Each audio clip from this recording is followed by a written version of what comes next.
মম চিত্তে নীতি নিত্যে। এটি কার লেখা?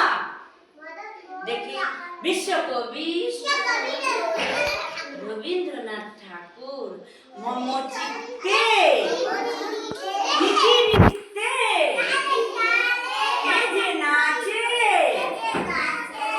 টাটা থই থই, টাটা থই থই, টাটা থই থই।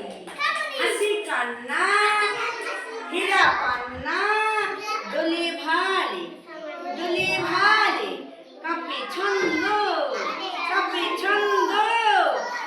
ভালো মন্দ তালে তালে, তালে তালে। কি আনন্দ, কি আনন্দ, কি আনন্দ।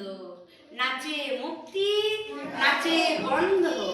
যে তার রঙ্গে ছুটি রঙ্গে, পাছে পাছে, পাছে পাছে। টাটা থই থই, টাটা থই থই, টাটা থই থই, টাটা থই থই, টাটা থই।